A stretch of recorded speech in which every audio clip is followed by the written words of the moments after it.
रेवंत रेड्डी और आरएसएस, क्या है इसकी हकीकत? केटीआर साहब, असद साहब, अकबर साहब ने कहा कि रेवंत रेड्डी साहब बीजेपी आरएसएस के लिए काम करते हैं, और रेवंत रेड्डी साहब का ये बार बार कहना है कि टीआरएस और एमआईएम मिल के बीजेपी और आरएसएस के लिए काम करती है। इलेक्शन का माहौल है, हर लीडर एक दूसरे के ऊपर इल्ज़ाम लगाते रहता, मगर आप इन चारों लीडरों में से किसी की भी मुंह ज़बानी लगाए गए इल्ज़ामात पर आप यकीन मत कीजिए। हकीकत क्या है वो जानने की आप कोशिश कीजिए। मैं आज आपको ये साबित करूंगा, प्रूफ करूंगा कि टीआरएस और एमआईएम मिल के बीजेपी और आरएसएस के लिए काम करती है। इसका सबसे बड़ा सबूत है दारुसलाम कोऑपरेटिव बैंक, जो असद साहब, अकबर साहब का बैंक है। इसको 1987 में फर्स्ट इसका ब्रांच इनॉग्रेशन किया गया था। 1987 से 2014 तक यानी 28 साल में असद साहब ने इसके चार ब्रांचेस डाले। जिस तरह से आज ये केसीआर साहब के पीछे मामू मामू बोल के फिर रहे हैं, उस तरह से सेंट्रल में जब कांग्रेस गवर्नमेंट थी, सोनिया गांधी जी के पीछे अम्मा अम्मा बोल के फिर के चार बैंकों के परमिशंस ला लिए और हैदराबाद में अपना बैंकिंग का बिजनेस वेल सेटल कर लिया। उसके बाद जब 2014 में बीजेपी की गवर्नमेंट आई तो मालूम नहीं इनका बीजेपी और आरएसएस से क्या माहिदा हुआ। अचानक 22 सितंबर 2016 को इनके दारुसलाम बैंक के 4 ब्रांचेस का इनॉग्रेशन हुआ। 18 सितंबर 2016 को बंजारा हिल्स ब्रांच, 20 सितंबर 2016 को सनत नगर ब्रांच और 22 सितंबर 2016 को मलकपेट और टोली चौकी ब्रांच का इफ्तिताह हुआ।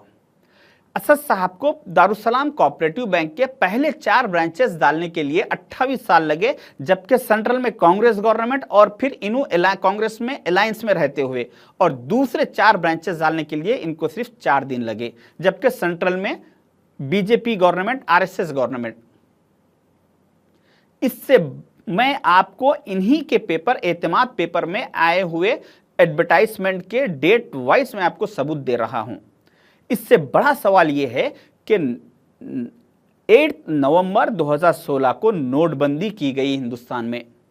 नरेंद्र मोदी जी ने नोटबंदी किया। उस नोटबंदी से 44 डेज बिफोर इनके दारुसलाम बैंक के 4 ब्रांचेस का इनॉग्रेशन हुआ। मैंने एक आरबीआई से रिलेटेड ऑफिसर से इसके बारे में मालूमात करने की कोशिश की तो उन्होंने बताया कि नोटबंदी जो 8 नवंबर 2016 में की गई उससे 6 महीने पहले कुछ इसका डिसीजन नोटबंदी का लिया जा चुका था, क्योंकि सारे इंडिया में हजारों बैंक के ब्रांचेस है। इन सारे ब्रांचेस को करोड़्स ऑफ रुपीस नए नोट देना था, लाखों करोड़ रुपए प्रिंट करना था। इसीलिए 6 महीने पहले से नए नोटों की प्रिंटिंग चालू हो गई थी और ये बहुत ही सीक्रेट रखा गया था। यहां तक कि बीजेपी के कुछ एमपीज को भी इसकी इत्तला नहीं थी, सिर्फ ये हाईली लेवल के लोगों को मालूम था। और नोटबंदी होने वाली है, इस वजह से सारे इंडिया में कोऑपरेटिव नए बैंकों के परमिशंस और ब्रांचों के परमिशन तकरीबन रोक दिए गए थे। वैसे वक्त पे सारे हिंदुस्तान के कोई कोऑपरेटिव बैंक के 4 ब्रांचेस का किसी को परमिशन नहीं मिलता, किसी के 4 ब्रांचेस इनॉग्रेशन नहीं होते नोटबंदी से पहले। दारुसलाम कोऑपरेटिव बैंक के 4 ब्रांचेस 44 डेज बिफोर इनॉग्रेशन होते हैं, इनको परमिशन मिलता है। ये इस बात का सबूत है कि ये दोनों भाई आरएसएस और बीजेपी से सेंट्रल में मिल के काम कर रहे हैं और इनको इस बात की शाहिद के इत्तला पहले से थी। अगर आप यूपी में देखेंगे तो आजम खान साहब को बीजेपी आरएसएस ने कहा कि आप मुसलमानों के वोटों को डिवाइड करने का काम कीजिए, आप हमारा साथ दीजिए, मगर उन्होंने वहां पर कौम का सौदा करने से इनकार कर दिया। तो उसके बाद आजम खान साहब के जो ऑलरेडी कॉलेजेस को परमिशंस के साथ चल रहे थे, उनके परमिशंस को कैंसिल करके उनके कॉलेजों पे बुलडोजर चला दिया गया और यहां पे इनके 4 ब्रांचेस को 8 करके इनको सुरखरू कर दिया गया। आप अगर महाराष्ट्र में नवाब मलिक साहब को देखेंगे, जो एनसीपी के मिनिस्टर थे, उनको कहा गया आरएसएस और बीजेपी की तरफ से कि आप मुसलमानों में इंतशार पैदा कीजिए, आप हमारे दिए हुए स्टेटमेंट्स दीजिए, जज्बाती तकरीरें करके मुसलमानों को बहकाने की कोशिश कीजिए। तो नवाब मलिक साहब ने भी कौम का सौदा करने से इनकार कर दिया। उसके बाद उनके ऊपर केसेस बुक करके उन्हें अंदर डाल दिया गया, जेल में डाल देके उनके सारी मिनिस्ट्री, हर वो चीज़ ख़त्म कर दी गई। और यहाँ पे आप देखिए अकबरुद्दीन ओवैसी साहब जो 2012 से इनके ऊपर हेट स्पीचेस के केसेस चल रहे हैं, उन सारे केसेस को ख़त्म करके 9 अप्रैल 2022 को अकबरुद्दीन ओवैसी साहब को बाइज्जत बरी कर दिया गया।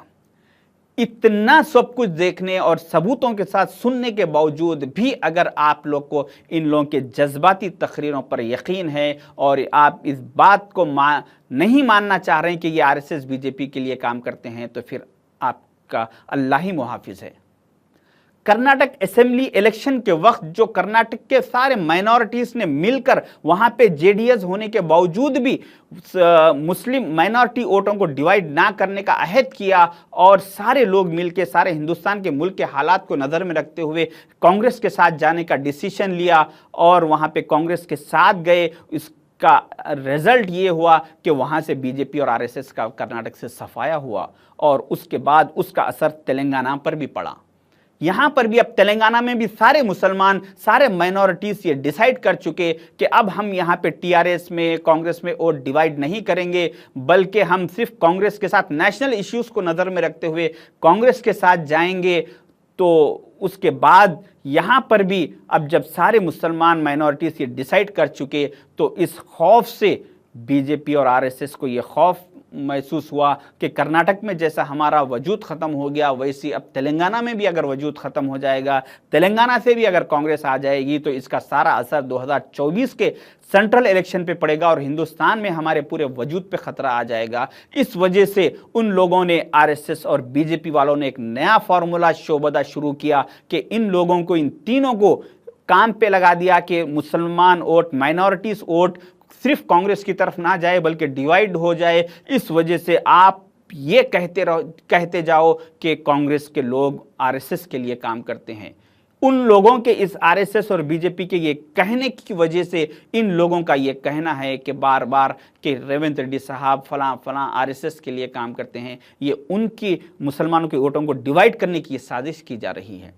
मेरी आप तमाम लोगों से रिक्वेस्ट है कि नेशनल इश्यूज़ को नज़र में रखते हुए अक्लमंदी का मुजाहिरा कीजिए, दिमाग से सोच समझ के। इतने सबूतों के बाद भी अगर आपको यकीन नहीं है तो फिर अल्लाह रहम फरमाए आपके ऊपर। शुक्रिया, खुदा हाफिज़।